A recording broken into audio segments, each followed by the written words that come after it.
Hello दोस्तों, welcome back to tips. मैं हूं सरबजीत सिंह। आज हम करेंगे नेक्स्ट क्वेश्चन एनपीओ का क्वेश्चन नंबर 37 उषा पब्लिकेशन की बुक से। खोलिए अपनी बुक और देखिए क्वेश्चन नंबर 37 क्या लिखा है इसमें। Income and expenditure account slash donation life membership fees entrance fees bracket में जो आपको लिखा हुआ है, मीन्स इन चीज़ों की कैलकुलेशन करनी है आपको। मेनली इस क्वेश्चन में आपको सिखाएंगे वो कैपिटल नेचर कैसे अलग करना है और रेवेन्यू नेचर कैसे अलग करना है, वो आपको पता चल जाएगा इस क्वेश्चन में। ठीक है, सो क्या लिखा है आगे। The receipt and payment account for the year and 31 December 2017 of the deep sensations club is given below. Receipt and payment account दिया हुआ है सेंसेशन क्लब का दीप। अब उससे हमें इनकम एक्सपेंडिचर अकाउंट बनाना पड़ेगा और उसके बाद आपको एडजस्टमेंट दिए हुए हैं ए से लेके एच तक। इसको हम one by one read out करते हैं। आपको मैं थोड़ा थोड़ा मीनिंग भी समझा दूंगा इनका, ताकि पहले आपको मेरे हिसाब से जो भी मैं कभी भी आप किसी को भी क्वेश्चन कराऊं तो मैं एक बात जरूर बोलता हूं ऑलवेज कि सबसे पहले एडजस्टमेंट जरूर पढ़े। एडजस्टमेंट जब एक बार रीड आउट कर लेते हो ना आप, तो आपके माइंड में वो बैठ जाती है। जब भी आप क्वेश्चन करते हो तो फिर आप उस एडजस्टमेंट को आपके रिमाइंड हो जाती है और आप उस एडजस्टमेंट का ट्रीटमेंट उसमें करने की कोशिश कर लेते हो। अगर आप एडजस्टमेंट नहीं पढ़ोगे, बाद में उसका ट्रीटमेंट करने की कोशिश करोगे, तो बहुत चांसेस होते हैं कि आप उसमें कटिंग करो, फिर गलती हो जाती है। इसलिए पहले एडजस्टमेंट को रीड आउट जरूर करें। ठीक है, सबसे पहले हमारे पास दी हुई है the entire amount of donation 3/4 of the life membership fees and 1/2 of the entrance fees to be capitalized. Donation का सारा अमाउंट 3/4 लाइफ मेंबरशिप फीस का और 1/2 एंट्रेंस फीस का हमने कैपिटलाइज करना है। ओके, मीन्स डोनेशन तो इनकम एंड एक्सपेंडिचर अकाउंट में जाएगी नहीं और मेंबरशिप फीस 1/4 जाएगी, क्योंकि 3/4 कैपिटलाइज होनी है, वो बैलेंस शीट में जाएगी। एंट्रेंस फीस 1/2 कैपिटलाइज होगी और 1/2 ही इनकम एंड एक्सपेंडिचर अकाउंट में जाएगा। ओके, नेक्स्ट है हमारे पास subscription receive in advance are ₹250 and outstanding 1000। अब इस साल का एडवांस का सब्सक्रिप्शन दिया हुआ है, आउटस्टैंडिंग का सब्सक्रिप्शन दिया हुआ है। इसको भी हम इनकम एक्सपेंडिचर अकाउंट में ट्रीट कर लेंगे। आउटस्टैंडिंग को ऐड कर देंगे, एडवांस को सब्ट्रैक्ट कर देंगे। क्लियर। नेक्स्ट है हमारे पास ₹200 was unrealized on journey account. अब जर्नी अकाउंट है, कोई जर्नी करवा रहे हैं हम, उसकी हमें पैसे नहीं हुए, रिलाइज नहीं हुए, मीन्स हमने किसी से लेने थे वो मिले नहीं। तो हमारी इनकम तो थी ना, वो मिली नहीं मिली वो बाद में देखेंगे। तो इसको हम क्या करेंगे, इनकम में ऐड कर देंगे। ओके, नेक्स्ट है हमारे पास rent includes advance payment for 3 years. अब 3 साल की पेमेंट इसमें एडवांस में इंक्लूड है।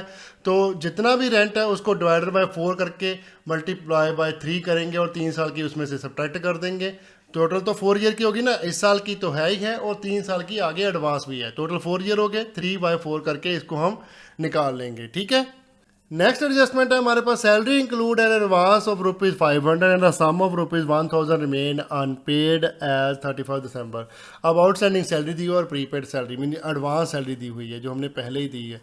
आउटस्टैंडिंग ऐड कर देंगे और जो एडवांस में है वो उसको हम सब्ट्रैक्ट कर देंगे। क्लियर। नेक्स्ट है furniture is to be depreciation 6%, simple इसकी डेप्रिसिएशन चार्ज कर देंगे। बार stock as on 31 December amounted 5000। अब आपके पास स्टॉक दिया हुआ है, इसका हम एज ए स्टॉक ट्रीटमेंट करेंगे बार स्टॉक का। ठीक है, telephone rent had been paid up to 31 March 2018। अब 31 मार्च 2018 मीन से 3 मंथ का जो है वो एक्स्ट्रा पे किया हुआ है। अब अप टू लिखा हुआ है यहाँ पर, तो यहाँ पर ये नहीं लिखा कि ईयरली पेमेंट की है, ईयरली तो की नहीं है। तो इसको हम कैसे कैलकुलेट करेंगे, इसकी हम 3/15 करके इसकी कैलकुलेट करेंगे। टोटल 15 मंथ की पेमेंट होगी ना, क्योंकि अप टू 31 मार्च 2018 की पेमेंट की हुई है। 3 मंथ की एडवांस है लेकिन टोटल पेमेंट कितनी है, 15 मंथ की। अब ईयर की पेमेंट नहीं है, यहाँ पर लिखा नहीं हुआ कि रेंट पेड ईयरली किया हुआ जो टेलीफोन का रेंट जो हमने दिया है। ठीक है, तो इसका क्या करेंगे, डिवाइडेड बाय 15 करेंगे। क्लियर। चलिए फटाफट करते हैं, इसका इनकम एंड एक्सपेंडिचर अकाउंट बनाते हैं। लिखिए income and expenditure account of Deep's sensation club for the year ended 31 December 2017। सबसे पहले हम रिसिप्ट एंड पेमेंट अकाउंट देख लेते हैं। रिसिप्ट साइड देखेंगे उसकी, और रिसिप्ट साइड में डोनेशन हमें दी हुई है 4000, वो तो आएगी नहीं, इंटायर का इंटायर अमाउंट कैपिटलाइज करना है, उसको सीधा बैलेंस शीट में डालेंगे। डोनेशन को इग्नोर करते हैं। उसके बाद हमारे पास आ गया life membership fees 5000। Life membership fees का एडजस्टमेंट में देखिए आपको उन्होंने ट्रीटमेंट बताया कि 3/4 कैपिटलाइज करना है, 1/4 जो हमारा है वो हम इसको डालेंगे इनकम साइड में। इनकम साइड लिख लेते हैं, by life membership fees 5000 less capitalize 3/4 mean 3/4 हमने कैपिटलाइज कर दिया। कितना, 3750। तो हमारा नेट अमाउंट कितना अमाउंट जो इनकम साइड डालेगा रेवेन्यू नेचर का है वो है 1250। नेक्स्ट है हमारे पास एंट्रेंस फीस 2500। एंट्रेंस फीस हमने 1/2 करने को बोला है, उसने 1/2 कैपिटलाइज करनी है, 1/2 रेवेन्यू नेचर की रखनी है। ओके, अगर आपको कैपिटलाइज और रेवेन्यू का मीनिंग नहीं पता क्यों ऐसे करते हैं, क्या चीज़ है इनकम एंड एक्सपेंडिचर अकाउंट में, आपको इनकम एंड एक्सपेंडिचर अकाउंट की वीडियो का लिंक दे दूंगा और रिसिप्ट एंड पेमेंट अकाउंट की वीडियो का भी लिंक दे रहा हूँ। आप उसको एक बार चेक कीजिए, आपको क्लियर होगा कि इनकम एंड एक्सपेंडिचर अकाउंट में कौन से खर्चे आते हैं, बैलेंस शीट में क्या आता है और रिसिप्ट एंड पेमेंट अकाउंट में क्या आता है। पहले वो वीडियो को अच्छे से देखें, तभी आपको ये वीडियो और अच्छे से समझ लगेगा। क्लियर?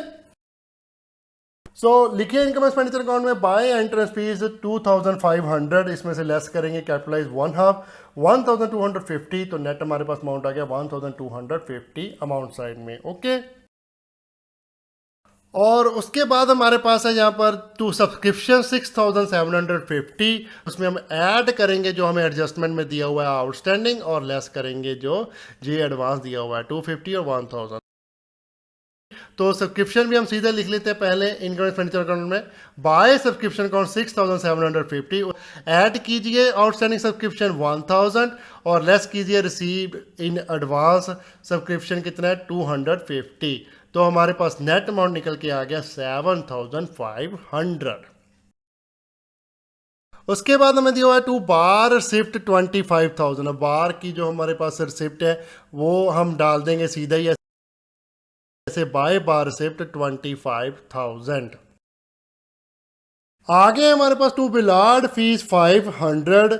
अब बिलार्ड टेबल होता है जो टेबल हम खेलते हैं ना, ये एक गेम होती है, ठीक है, उसकी फीस ले रहे हैं हम 500, ये हमारी इनकम होगी तो इसको हम सीधे लिख लेंगे बाय बिलार्ड फीस 500। ओके, नेक्स्ट है हमारे पास टेबल टेनिस फीस 250। तो टेबल टेनिस फीस भी हमारी क्या इनकम होगी, ये भी हम लिख देंगे बाय टेबल टेनिस फीस 250। उसके बाद है हमारे पास two card room receipt, card room भी हमने बनाया हुआ है क्लब में 125 का, सीधा लिख देंगे बाय कार्ड रूम रिसिप्ट 125। और लास्ट में हमारे पास है ग्रांट फ्रॉम कोलकाता कॉरपोरेशन 1000। अब किस चीज़ के लिए है ग्रांट, ये तो स्पेसिफिक नहीं है, अगर स्पेसिफिक ग्रांट नहीं होती तो उसको हम रेवेन्यू नेचर की मान लेते हैं। तो इसको हम रेवेन्यू नेचर की मान के यहाँ पर लिखेंगे bye grant from Kolkata corporation 1000। तो ये हमारी रिसिप्ट साइड कंप्लीट होगी और इनकम साइड भी हमें ट्रीटमेंट सारा कर दिया है। तो बाकी का हम इनका एक्सपेंडिचर साइड देख लेते हैं। तो जो पेमेंट साइड आइटम्स हैं उसमें से रेवेन्यू नेचर वाली आइटम सारी से एक्सपेंडिचर साइड जाएगी, क्योंकि जहाँ पर हम पेमेंट करते हैं वो हमारा एक्सपेंस होता है, जहाँ से हम रिसिप्ट करते हैं वो हमारी इनकम होती है। सो पेमेंट हमने कहाँ की है, बाय रेंट 9000 की। अब रेंट की हमने एडजस्टमेंट भी रीआउट की थी। Rent includes advance payment for 3 year. अब 3 ईयर की पेमेंट एडवांस में इंक्लूड है इसमें। सो इसको क्या करेंगे 3/4 करेंगे, जैसे मैंने ऑलरेडी एक्सप्लेन किया था आपको। सो लिखिए एक्सपेंडिचर में to rent 9000 less prepaid rent 3 year divided by 4th year, means total 4 year का रेंट पे किया हुआ, क्योंकि इंक्लूड एडवांस 3 ईयर है ना, तो 3 साल एडवांस है, 4 साल का टोटल पे हो गया। तो इसमें से हम सब्ट्रैक्ट करेंगे 3/4 करके 9000 का, तो हमारे पास कितना आ गया 6750। सब्ट्रैक्ट करने के बाद अमाउंट हमारे पास बच गया 2250।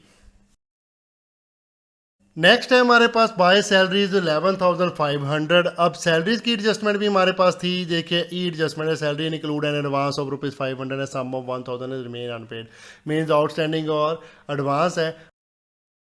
एक्सपेंडिचर में लिखते हैं to salaries 11500 add outstanding salary 1000 less prepaid salary 500। तो इसमें से ऐड करके लेस करके हमारे पास नेट आ गया 12000, जो अमाउंट कॉलम में हम लिख देंगे।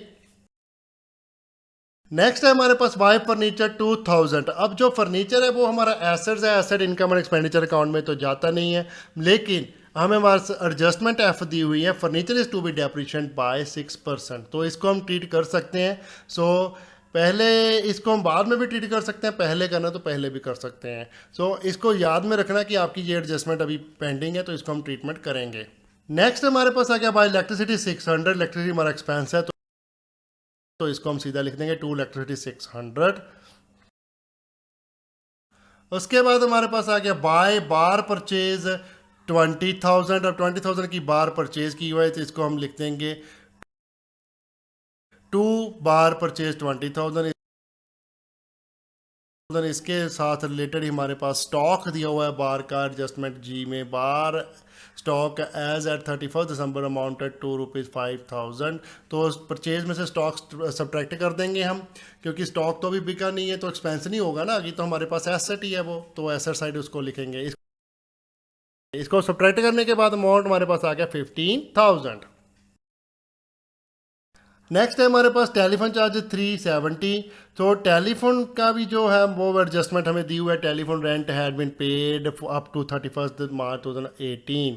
अब ये 3 महीने का एडवांस में पे किया हुआ है, तो इसको भी हम क्या करेंगे, 3 मंथ का सब्ट्रैक्ट करेंगे।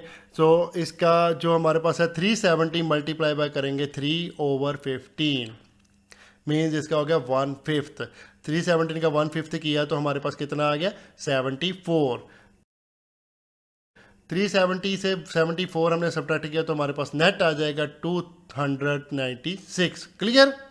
अब ये 3 मंथ का हमने एडवांस निकाल लिया, क्योंकि टोटल हमारे पास 15 मंथ का ये रेंट जो है टेलीफोन का है गिवन। ओके, नेक्स्ट है हमारे पास बाय पोस्टेज 120। पोस्टेज सीधा ही लिख देते हैं, खर्चा ही हमारा टू पोस्टेज 120।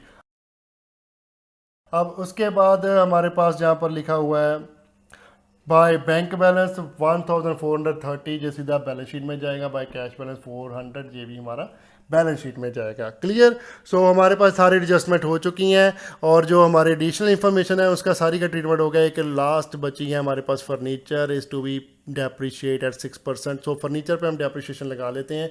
2000 का फर्नीचर है, उसका 6% किया तो हमारे पास कितनी डेप्रिशिएशन आ गई 120। तो लिख लीजिए expenditure side to depreciation on furniture 120। So ये हमारा इनकम एक्सपेंडिचर अकाउंट कंप्लीट हो गया। तो इनको हम इनकम का और एक्सपेंडिचर का टोटल लगा लेते हैं। इनकम का टोटल हमारे पास आ गया है 38,875, और एक्सपेंसेस का टोटल लगाया तो हमारे पास आया है 31,891। अब 38,875 हम बड़ा है हमारा, तो इसको हम दोनों साइड लिख देंगे। ठीक है, दोनों साइड लिखने के बाद अब जो एक्सपेंडिचर का टोटल है वो हम सब्ट्रैक्ट करेंगे तो हमारे पास हमारा सरप्लस निकल जाएगा। ठीक है, अब 31,891 से हमने सब्ट्रैक्ट किया 38,875, तो हमारे पास कितना बैलेंस आ गया 6,984। तो इसे हम लिख देंगे to excess of income over expenditures, ये आ गया 6,984। तो इसको हम लिख देंगे ब्रैकेट में सरप्लस। ओके, ये हमारा क्या है सरप्लस। तो ये आपका क्वेश्चन कंप्लीट हो गया है, क्योंकि हमें income and expenditure account he prepare करने को बोला था, बैलेंस शीट तो बनाने को बोला नहीं है। तो इनकम एंड एक्सपेंडिचर अकाउंट हमारा बन गया है, बैलेंस शीट हम बनाएंगे नहीं इसकी। ओके, अगर आपको कोई भी कन्फ्यूजन है तो प्लीज़ कमेंट कीजिए, हम कमेंट का रिप्लाई करेंगे जितनी जल्दी हो सके उतनी जल्दी करने की कोशिश करेंगे। सो वीडियो को लाइक जरूर करें, शेयर करें अपने फ्रेंड्स और रिलेटिव के साथ, चैनल को सब्सक्राइब करें ताकि लेटेस्ट वीडियो की नोटिफिकेशन मिल सके। Bye bye, thanks for watching. Good morning, good afternoon, good evening, good night, जब भी आप वीडियो को देख रहे हो। सत श्री अकाल।